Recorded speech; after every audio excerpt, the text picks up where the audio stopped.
Well, just before we take our first topic of the day, well, there is already, an orgy of revelry in many parts of the world where the new year has already started, starting with Kiribati in Oceania at 6 a.m. Eastern Time, followed by Kritimati, also at 6 a.m. Eastern Time, followed by Samoa in Tonga. And then, of course, it's also already New Year in Auckland, New Zealand, and in parts of Australia, Sydney, Adelaide, and Brisbane. And right now at 4 o'clock, it's already New Year in Japan. It is also New Year in Seoul, South Korea. We'll bring you some of those reports in the course of this program. Happy New Year to all the persons in those countries. It's a tradition that began since January 1, 513 BC under the Georgian calendar. Now to our first topic of the day. The National Assembly has passed a budget of 28.7 trillion for the 2024 fiscal year. This represents an increase of 1.2 trillion from the budget size of 27.5 trillion laid before it by President Bola Tinubu in November. Arise correspondent Omo Bazuaye reports. After 1 month of scrutinizing the details of the budget presented by President Bola Tinubu in November, the National Assembly at a special plenary on Saturday passed the finance document, increasing the size of it from 27.5 trillion naira as proposed by President Tinubu to 28.7 trillion naira. The additions came largely from increase in the budget of the judiciary. The Ministry of Works also received additional 200 billion naira and an extra 100 billion naira was added to President Tinubu's school feeding program. Along the line, while the budget, the consultation was going on, there are some of the findings, at some of our findings, a lot of agencies claim that they have been underfunded and they have a lot of programs to do which needs funds. And with their envelope that have been given to them, it becomes difficult for them to get anything done. And after this savings that was realized, it was sent to the executive to see what they need. And some of the first respondents, including the judiciary, which is asking for 171 billion additional funds, which was graciously approved by the executive and were given. Other agencies like Works was given about 200 billion, and Power agreed, Water Resources and Housing and this were not left out in the distribution of this fund. And also the school feeding program, which the president is very passionate about. The increase didn't come from National Assembly. It's come from exigencies of the executive. Not that National Assembly increasing anything. We don't have business with budget. And mind you, we cannot write budget for ourselves. So it's the budget presented by the executive. For instance, judiciary wants an increase to build more courts. Will you say you don't want to accommodate them? This is just what is happening. As you know that we had an inflation and exchange rate for the dollar. The executive proposed 750 naira to the US dollars. But after we study carefully, we look at it like unrealistic. And because at the black market it's like 1,200, even official it's like 900. So we increased from 750 to 800. And also we had a meeting with the GOEs. We believe that their submission is not enough, so that they have agreed to increase their revenues to 700 billion. So when we increase that, we are able to get that to 1.2 trillion, which we applied in capital. For the oil benchmark, I don't think we had any changes for that, and it's not true. We didn't change any, But all I can tell you that this is the first time in the budget the capital is higher than recurrent. It's the first time. It's the first time actually. This is show you, Mr. President, and Nigerian will see massive projects in 2024. In preparing the details of the budget, the National Assembly adopted a revised medium-term expenditure framework and fiscal strategy paper FSP and settled for a benchmark price of crude oil at $77.96, slightly higher from $77.56 proposed by the executive. The National Assembly left the daily crude at 1.7 million barrels. The lawmakers, however, adjusted the budget exchange rate to 800 naira to $1 high from 750 naira. The National Assembly also left the GDP growth rate at 3.88%, with inflation pegged at 24.1%. A closer look at the budget, however, revealed a budget deficit of 9.18 trillion naira, with recurrent expenditure standing at 8.76 trillion and capital spending at 9.995 trillion naira. The National Assembly deemed it very fit that those areas had to be given very, very concerned and very serious and pertinent priorities. So, because of that, the component, that capital component, had been upped to 9.9 trillion instead of 8.7 trillion. That's an increase of about 1.2 trillion.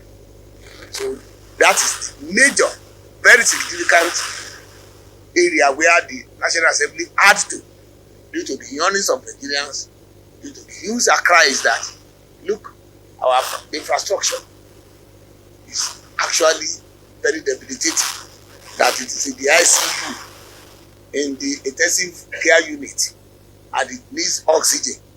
And then in order to infuse that oxygen to it, we have to increase the appropriation to that sector. And so that is the only very difference that we can see in the appropriation as presented by the executive arm.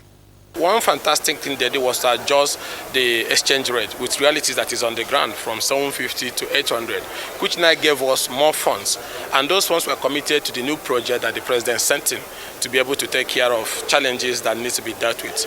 But the beautiful thing about this, for the first time, we didn't have any back and forth with the budget process in terms of, much visible changes. We worked in line with the vision of the executive because we strongly believe that the president have the best intention in solving critical national problems. And that was why I didn't see much of changes or environment or movements or some of the project that was expected. And that is why you're going to see the president is going to sign it very fast because it's almost 80% of what he projected to the parliament. A substantial amount, put roughly at 7 trillion naira, is expected to be borrowed to finance the budget. This was as the National Assembly approved the borrowing of $7.4 billion for 2022 to 2024 external borrowing. It also approved another 100 million euro to be sourced from the World Bank, the African Development Bank, and the Islamic Development Bank.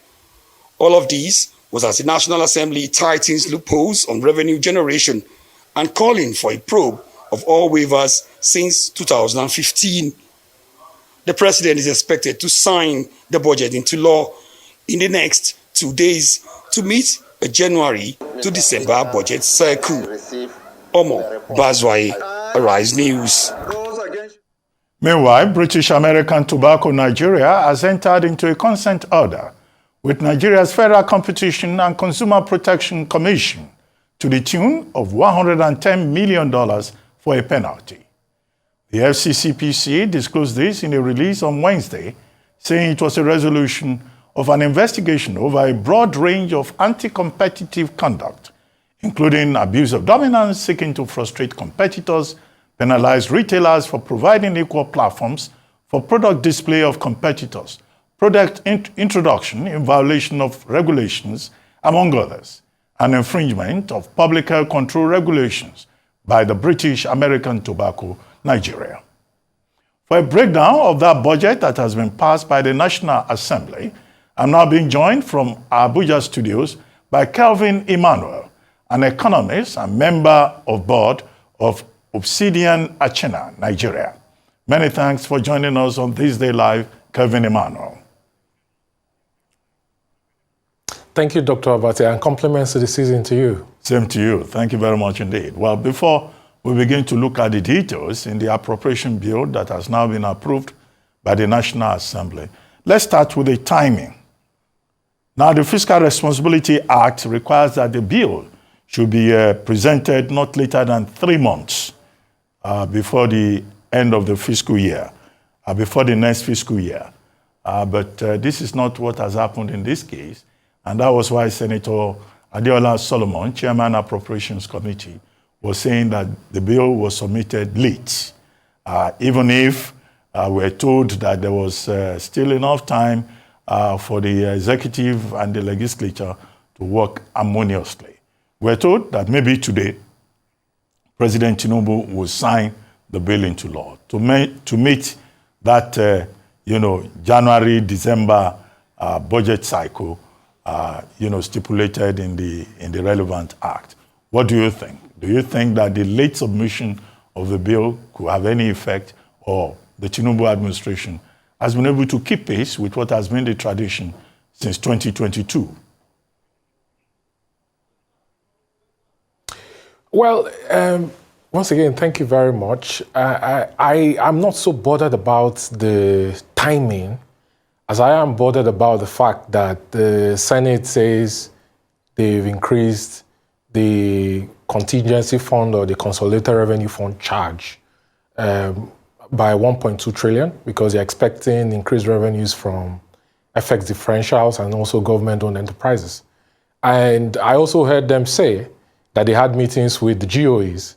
I'm not sure the GOEs told them that, for example, West African Gas Pipeline Company, which is one of the government-owned enterprises for which Nigerian government represented by NNPC, surprisingly, I don't understand why NNPC will be holding stake for the federal government when you have Ministry of Finance Incorporated, holds about 27.9% of WACP coal. The likes of Ghana, the Ghanaian government is complaining they have low pressure on their pipes, and they're considering importing LNG and building regasification plants in Ghana and go away from Nigerian gas. We also have off-takers within Nigeria who are complaining about gas. Nigerian Liquefied Natural Gas Company, NLNG, has been in force majeure since 2022, and they have capacity utilization currently below 55%.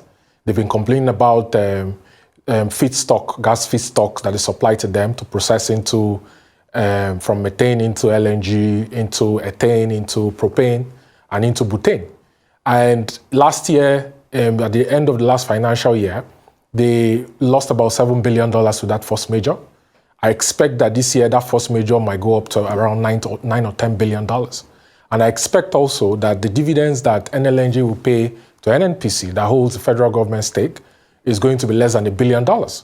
So I don't understand what the GOEs are telling them about increasing revenues. Look, the deficit in the budget is 48%, and the debt servicing at 8.2 trillion, so capital expenditure ratio is 87%. I heard one of the senators saying that this is the first time that capital expenditure will be higher than recurrent expenditure. But the question is, does the senator realize that debt servicing to capital expenditure is 87.7%? You know, when you look at the budget per capita for Nigerians, the budget per capita for each Nigerian is 137,000 naira. It's not very great. So the timing is not as important as the nitty-gritty and the real details of the budget, which is the fact that as we stand today, debt remains a major source of funding the budget. And the government has just had the National Assembly pass the second tranche of the Ways and Means, 7.3 trillion, that fully securitizes about 28 trillion naira in Ways and Means that the government cannot account for how the monies were spent. You know, and you will see that when the moratorium period expires by the second quarter of 2026 and the first quarter of 2027, the 2027 budget is going to have an additional 2.7 trillion naira in interest payments from the federal government to the CBN as 9% interest per year on that 28 trillion naira of Ways and Means. So for me, I think the president should be more bothered about changing that medium-term expenditure framework and moving the fiscal strategy paper away from debt to revenue, increasing the revenues GDP ratio to 18 to 20%, and also drawing down on the debt, raising the sinking fund, which is currently around 68.7 billion naira, you know, so that you have more money to fund actual projects in the capital expenditure. That's what worries me. Okay. Well, let me point out that when I brought up the issue about timing, it's a matter of law. I quoted the Fiscal Responsibility Act. There's also what they call the Fiscal Year Act. So if government does not keep to what the law says, then of course, are you saying that we should be comfortable with that? That's why I raised that point. But also talking about the law, the securitization, the securitization of 7.3 trillion naira that has been approved by the National Assembly, the securitization of ways and means. They got the request from the president, they approved it, which is again in violation of Section 38 of the CBN Act of 2007. And people have been saying, look, that violation of Section 38 of the CBN Act should not be swept under the carpet, and that there must be sanctions for the people who went beyond the threshold. So do you endorse what the National Assembly has done? Just ignoring people pointing to the violation of the law. Dr. Abati, I absolutely agree with you. I absolutely agree with you that the Fiscal Responsibility Act of 2007 stipulates that it must be presented 3 years before the end of the fiscal year and the beginning of the next fiscal year. You know, I also absolutely agree with you, and I've been a proponent for Section 38's violation.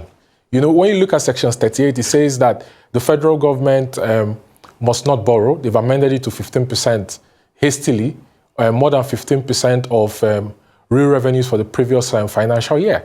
And the government violated that from, in my estimates, from about $500 million to around $53 billion, which is a huge violation. The federal government also went ahead and had the Central Bank of Nigeria, you know, the law says that CBN is supposed to, you know, guarantee all loans that the federal government takes. So what worries me, which is a clear violation of Section 38 of the CBN Act of 2007, is a situation where, for example, you've had a securitization where you've had the CBN guarantee a loan that it is an interested party in. That's a violation. What also bothers me is the fact that the Senate and the House of Rep did not bother the Chairman Senate Committee on Banking, Insurance and Financial Services, also House Chairman Committee on Banking and Financial Services. They did not bother to ask for a probe on how the monies were spent, both for budgetary support and for direct intervention programs. So it's illegal, and I agree with you completely that this should not be swept under the carpet. But it's very worrisome that, you know, before the end of the 9th Assembly and the beginning of the 10th, the 9th Assembly hurriedly went and approved an amendment of Section 38 to improve that limit from 5% to 15%. Now, you know, the framers of the Constitution knew what they were doing in 2007 when they created the Ways and Means and included it as a clause for the federal government to have some kind of buffer financing to, you know, plug deficits in the budget. They knew what they were doing when they left it at 5% of previous year's real revenues. Because when you have a situation where the government like abdicates the responsibility of raising revenues, and then and revenues to GDP has been at 6.8, 6.9% for the longest time. It's just gone up to 10.6% now. And they go on to, you know, printing money that is not backed by assets or reserves. They go on to, you know, mopping up cash reserve ratio, which is the reason why CRR went up from 15% in 2014 to 32.5% today. Mopping up public sector CRR to fund ways and means financing to the federal government. You begin to see the impact that has had on the currency, because the fact that you printed money through quantitative easing that is not backed by reserves and assets is a precursor to the story of why you have the naira at where it is today. Okay, Kelvin. The National Assembly provided some justifications for its position. They argued, for example, that the reason they added that 1.2 trillion, taking the total of 28.7 trillion, is because there was inadequate funding for some ministries, departments, and agencies. What is inadequate? They didn't go into the details. Secondly, they said that they could only approve about 89.7% of external borrowings, $7.8 billion and another 100 million euros, citing shortfall in the country's revenue and the fact that these are loans that Nigeria will get with low interest rates, extended moratorium, and extended payment periods. But many Nigerians are wondering, what are we borrowing for? Is it for development or for consumption? And the Tinubu administration told us that, well, the Buhari administration already committed to these borrowings, that they are just following up on what is already on the ground. Do you think these justifications make sense? I absolutely don't think the service-wide votes that contributed to the increase by 1.2 trillion naira make sense, because I expect that the National Assembly will be more bothered about the cost of the recurrent expenditure, which is very high. For the longest time, I have been an advocate of the government implementing the Stephen Orasanye Acts. Since that report was submitted to President Jonathan in 2011, there's been several white paper reviews with no action on it. Tinubu's government has the highest, the widest, is increased the size of government, which is ridiculous, in my opinion, which doesn't make sense, because you need to trim down the size of government to reduce the cost of governance and, plow that money back into other areas, drawing down the debts and into capital expenditure. Nigeria needs small government, not big government.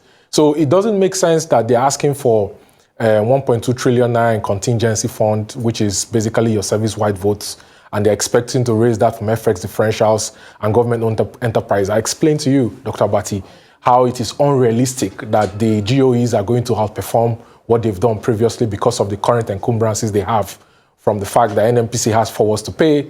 NNPC is not even able to supply crude oil feedstock to domestic commercial refineries in line with the domestic crude oil supply obligations.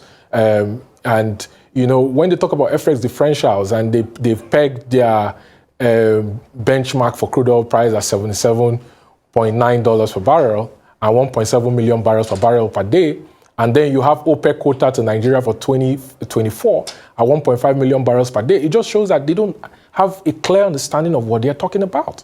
So I think the Senate, the National Assembly, is shockingly like they are not really focusing on what they need to focus on, and they don't realize they don't realize that Nigeria is in a very bad fiscal position, where the National Assembly is supposed to be countering the executive on reducing the cost of governance, drawing down debt, and also ensuring that you have more money going to the capital expenditure. I don't think it's a wise decision. Okay. They've not provided any justification for it whatsoever. The question I have for them is the previous estimate of 27.5 trillion. What is going to be the revenue performance for that 27.5 trillion? So you adding another 1.2 trillion and saying that you're going to increase the benchmark FX rate from 750 to 800 in this very uncertain FX market. It just shows that they don't have a clear understanding of what they are doing. Okay, you already commented on the oil production rate. They are proposing 1.78 million barrels per day. And I get your point about the OPEC quota. But how about the exchange rate of 800 naira to the dollar? The executive proposed 750. They have increased it to 800 to the dollar at a time when around this festive period, the exchange rate in the parallel market is over 1,200. And then they are also proposing a benchmark price for crude oil at $77.96 dollar per barrel. And then, of course, they say growth rate, GDP growth rate projected for 2024 will be 3.8%, when not even the IMF or the World Bank is projecting as high as 3.8% growth rate globally. I think it's a bit optimistic that the government is targeting 1.7 million barrels per day. It has a hurdle to scale at OPEC. You could see Angola left OPEC like a week ago because of the decision of OPEC to decrease the quota of Angola and increase the quota of the UAE, even if everyone is an equal member in OPEC. Nigeria and Congo repledged its commitment to OPEC, which doesn't make any sense to me, because the refineries in Nigeria that buy crude oil, they don't buy it in Naira, they buy it in US dollars. It doesn't make sense to me that you're not able to supply them crude oil, but you're pledging 1.7 million barrels per day in production to OPEC. So I think that the targets of revising from 750 to 800 will only make sense if you're actually able to export gas and export crude oil to NUSD to change into the Federal Account Allocation Committee reconciliation fund that goes into the consolidated revenue fund. If you're not able to export crude oil, if you have debts you have to pay to international traders, NNPC has debt it has to pay to international traders. That's why today Dangote has only received 30 million barrels of crude oil feedstock, and it's uncertain how much is going to get in the month of January 2024.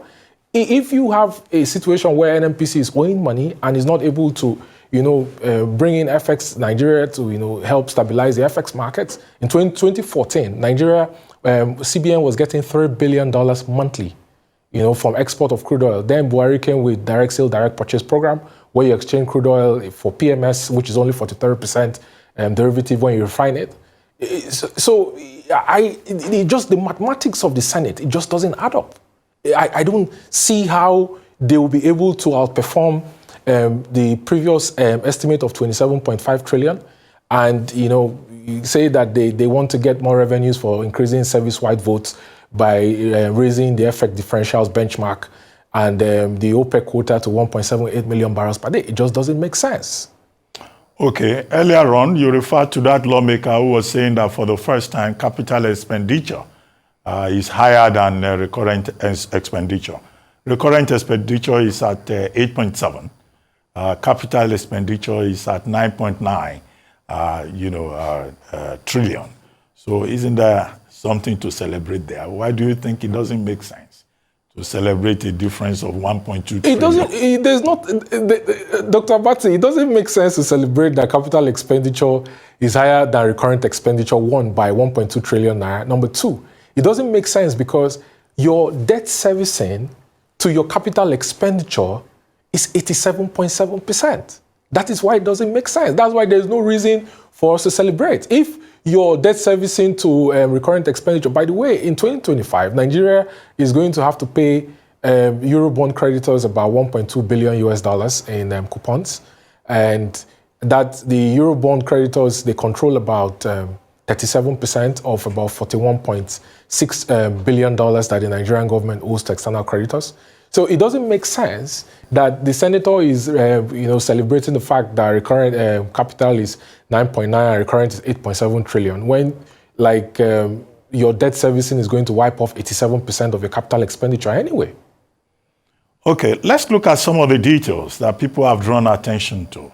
There is a body, an agric agency called Nigeria Agricultural Development Agency, for which 1.2 billion has been voted just to acquire furniture and fittings. Meanwhile, there is no office yet for this agric agency. And then for the National Assembly, 3 billion naira has been earmarked for library books, 6 billion for car park, 12.12 billion for National Assembly Library Complex, which they are just planning to build. And then 3 billion for car park for the House of Representatives. So they seem to have broken it down to tell us how this money will be spent. But some people are saying, why will you spend 1.2 billion to furnish an office that has not even that does not even exist yet? Well, so all of this breakdown you've given is a proof that the Nigerian government is not sensitive to the plight and suffering of Nigerians. And Nigerian Agricultural Development Fund, NADF, is supposed to be a fund that spearheads the development of vertical and horizontal supply chains in the agri value chain that will reduce food inflation in Nigeria. And you have so many issues to focus on for the NADF. For example, you have the fact that Nigeria practices only dry rainy season farming. Nigeria needs irrigation clusters in the north, especially. Nigeria needs to find a solution to backwardly integrate the other two components of blending fertilizer for which it doesn't have comparative advantage, which are muriate of potash and phosphorus. Nigeria needs to find a solution to the problem of the cost of diesel, which impacts on how farmers are able to fuel tractors and payloaders and bulldozers around the country. And it also needs it needs that fund to focus on how Nigeria can increase the number of tractors per square kilometer it has by probably removing all the duties and taxes for importing tractors, and removing all the duties for bringing in CKD and SKDs into Nigeria, and giving incentives to companies who assemble tractors in Nigeria. These are the issues the NADF is supposed to be focused on. So I have a problem with the NADF leadership. I have a problem because the NADF leadership seems, along with the Minister of Agriculture, they've not provided a plan on how to increase food production output in Nigeria and reduce food inflation. In Lagos, food inflation is nearly 40%. In Kogi, that has the highest food inflation number, I think it's about 41.6 or 41.8%, if my numbers are correct. Bauchi has the lowest at somewhere around 26%. Nigeria has a huge problem with the supply chain and buffers. It also has a problem with infrastructure for transportation and all of that. But the fact that the government keeps going around, on white elephant projects, buying cars and allotting ridiculous amounts of money to expenditures that it cannot justify, is a proof that it's not sensitive to the plight of Nigerians. In this holiday season, there are families that cannot afford a bag of rice, they cannot afford to buy turkey, they cannot afford to buy oil, cooking oil. It's insane, it's ridiculous. And Nigerians need to stand up and hold their representatives at National Assembly accountable, because they are working pari passu with the executive when they're supposed to be checkmating the executive. Okay, Kelvin, two more things and then we'll wrap this up. On Friday, the Bureau of Statistics released its capital importation report for Q3. And last year, we were told that 28 states of the Federation recorded zero capital importation. This year, in the latest Q3 report by the MBS, we're told 27 states attracted zero capital importation. Only Abia moved out of that 28 list that we had last year. Now, 27 states not attracting any capital importation. Lagos, of course, leads in terms of attracting capital importation, followed by the FCT. But most of these other states, Benue, Bauchi, Imo, Sokoto, we can go on and on. Zero capital importation. What does that tell us about the state of the Nigerian economy? Dr. Abati, I'm not in the least bit surprised that 26 states or 27 states have attracted zero capital importation. Number one, we have to understand that the attempted reunification of the exchange rates and devaluation that we've seen in the foreign exchange markets has actually caused huge revaluation losses for subnationals. I'll give you a typical example. Imo State has $202 million in external debt. Before the May 29, that external debt was anywhere around about 100 billion. After the attempted reunification and the situation we have today, that same external debt that Imo has is anywhere around 241 billion naira, revaluation losses. The debt servicing cost has gone up from about 3.6 billion to 11.2 billion. So, if foreign investors are looking at it, they're also looking at the fact that when you see the country risk premium for Nigeria, which I calculate at anywhere around 16.3%, and the fact that Nigeria's sovereign rating is currently a CA1, which is junk status, not prime, and how that affects not only subnational, it also affects companies that earn currencies in different jurisdictions that are based in Nigeria, you begin to understand why 26 or 27 states in Nigeria attracted zero capital importation. And when you also look at the state sustainability index, the state sustainability index actually says that not more than 7 states in Nigeria are actually financially viable. The rest of them are practically at insolvency, and they are like children that send their accountant generals to Abuja every month to calculate Federal Account Allocation Committee allocation to their states. So for me, I think, Dr. Abati, this brings us back to the important conversation, the elephant in the room that nobody wants to talk about, but needs to be talked about. And a topic that Mr. President, before he became president, Bola Tinubu, the presidential hopeful that organized the colloquiums, always talked about fiscal federalism. It brings us to the fact that we need to restructure Nigeria. We need to change the principles of derivation from equity of states, landmass, population, IGR and derivation to IGR and derivation. States needs to wake up. We need to ensure that states are able to collect their VAT and their personal income tax. We need to ensure that that legislative list that has 68 items is actually reviewed, and several of those items that are due to move from exclusive to concurrent is actually made. We need to restructure the federal structure. There's too much power in Abuja. And the fact that we have the current system we have, where the government keeps 55% of every revenue it gets for the federating units, the states gets 29%, the local governments get 16%, is an indication of the fact that we're not doing okay. And until something drastically changes in terms of the structure of Nigeria, the constitutional structure of Nigeria, we'll just keep massaging the wound and applying band-aids, and the band-aids will keep going off. And the next president will come, try to massage the wound. You've had the removal of petrol subsidy.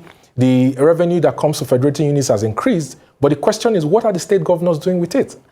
Are they using it to, run bogus expenditures or pay down debts that they already owe? Or are they using it for capital projects that will really impact the lives of the people of their states? So these are the issues we have to talk about. The elephant in the room today, Dr. Abati, is the fact that we need to come together as a country and talk about fiscal federalism, restructuring Nigeria, and reducing the powers that Abuja has. Well, very well.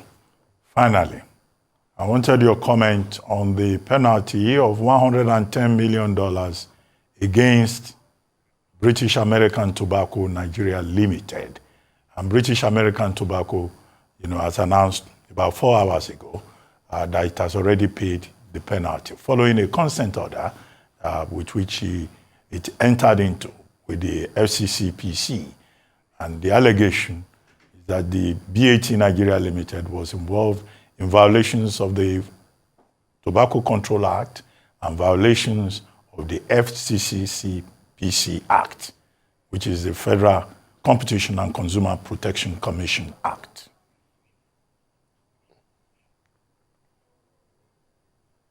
Well, so I'm very impressed with the work of Mr. Babatunde Rukara and what he has done at the FCCPC. And I will encourage that the Nigerian Senate and the House of Rep, they actually strengthen and deepen the trust of the Act. They amend the Act to give more powers to the the FCCPC to go upstream. The reason why you have Antitrust, for example, is so that you can protect the markets from predatory pricing, from market allocation, bid rigging. It's my personal opinion, for example, that the exchange rate in Nigeria is actually rigged. And what the Central Bank of Nigeria and the FCCPC decides to do with that is completely up to them. I think there are sectors in Nigeria in consumer manufacturing. There are sectors that needs to be paid attention to in terms of oligopoly, companies coming together and are joining to fix the price of commodities. So I think the FCCPC needs more funding, and the National Assembly also needs to deepen and give them more regulatory powers to go up against very big institutional corporations and ensure that there is fairness in the markets. Well, on that note, I would like to thank you very much, Kelvin Emmanuel, for joining us on This Day Live, the Sunday Talk Show. Thank you very much indeed.